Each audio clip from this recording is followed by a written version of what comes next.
Bonjour à tous, aujourd'hui on va faire un point sur les tableaux croisés dynamiques comme je vous l'avais dit lors du dernier cours où j'ai malheureusement rencontré un problème matériel avec cette histoire de batterie.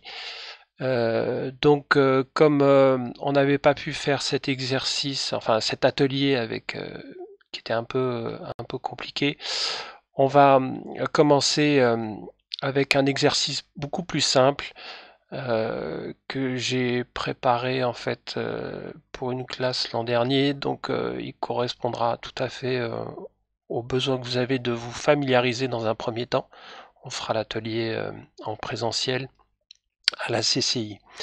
Donc il faut partir des données qui sont là, où on a quelque chose comme 50 lignes, et répondre au petit exercice que j'ai préparé ici.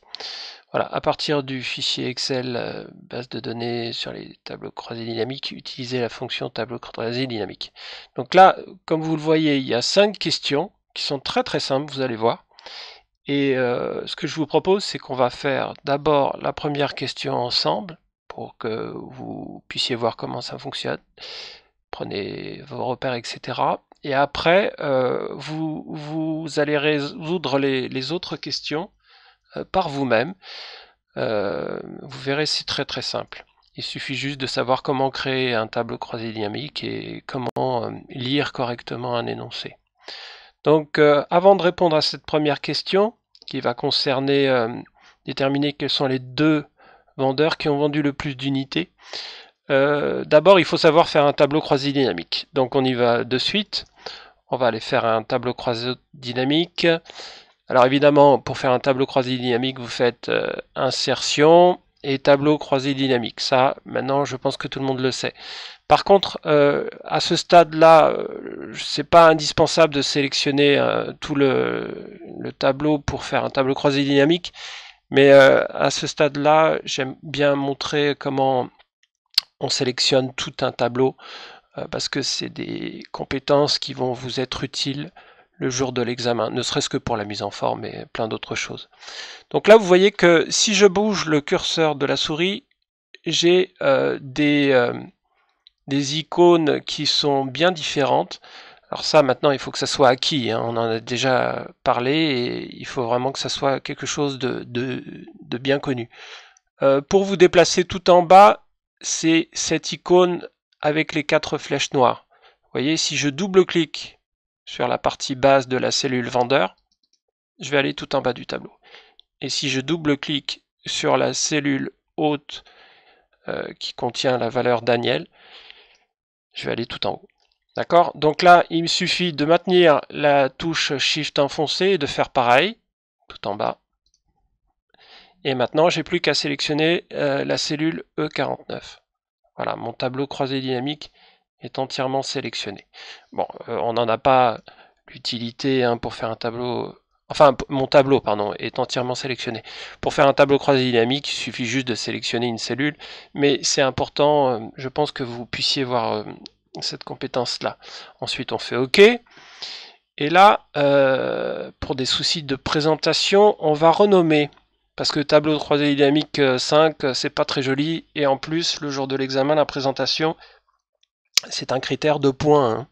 Donc il ne faut pas passer à côté de ce genre de points faciles.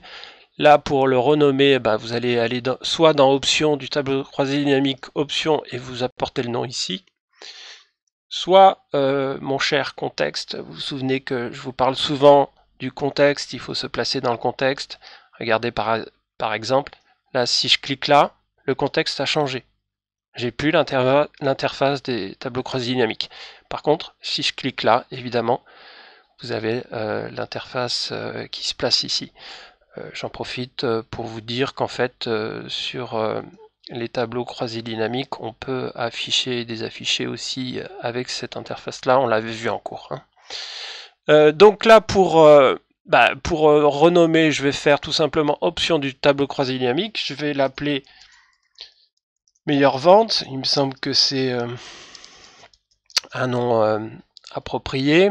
On valide par OK. Et là, il faut tout simplement lire l'énoncé. à partir des données de l'onglet Vente, déterminer quels sont les 2 vendeurs qui ont vendu le plus d'unités. Attention, hein, unités, parce que vous voyez que notre tableau il présente 2 choses.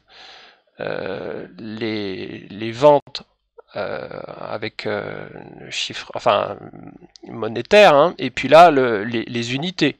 D'accord? Si on regarde, on se réfère à nouveau aux données, on a les ventes et unités vendues.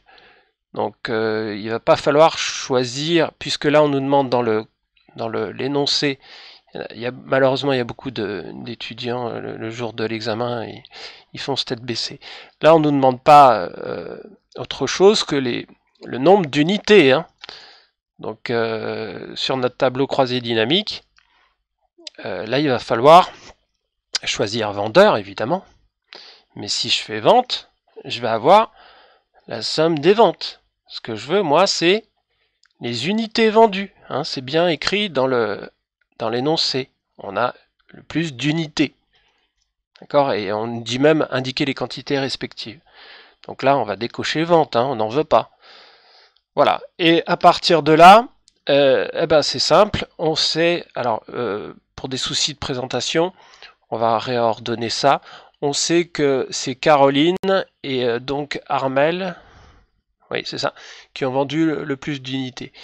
Alors comme on ne peut pas faire un tri à ce niveau-là, vous voyez, parce que si on fait tri de A à Z, ça va concerner uniquement par ordre alphabétique, Armel, A, B, C, D. Hein.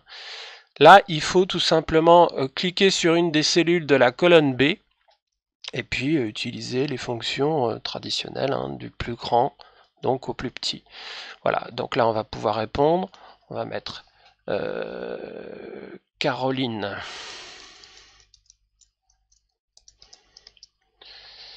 Et celle qui a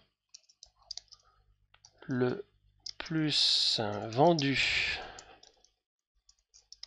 d'unités avec un total de, on va mettre 2 points. Et alors là, il faut savoir que on doit faire un copier ici. On va coller dans la cellule avec un total de, voilà, comme ça on va le voir, 3400 unités. Voilà. Et puis pareil, vous mettez la phrase Armel et celle qui a vendu le plus, la seconde qui a vendu le plus d'unités avec un total de 2509 unités. Voilà, donc ça c'est pour vous montrer comment répondre à la première question. Alors là, je vous conseille de faire aussi un renommage d'onglet. Alors pareil, c'est tout simple, c'est le contexte qui détermine quelle action on doit faire. On peut faire surtout. Donc là, je vais sur feuille 5, je fais un clic droit et évidemment, je vais faire renommer. Je vais l'appeler tableau croisé dynamique. Q1 par exemple. D'accord? Question 1. Voilà, et évidemment, vous ferez avec la même logique, tableau croisé dynamique, question Q2, mais cette fois en renommant vos tableaux croisés dynamiques. Là, c'est le tableau croisé dynamique qui s'appelle meilleure vente. Voilà, n'hésitez pas si vous avez des questions, je suis disponible par email, mais j'aimerais bien aussi que vous investissiez dans l'utilisation de ce forum, parce qu'il vous permettra d'échanger entre apprenants, ce qui est une chose non négligeable. Hein. Voilà, à bientôt, à la semaine prochaine.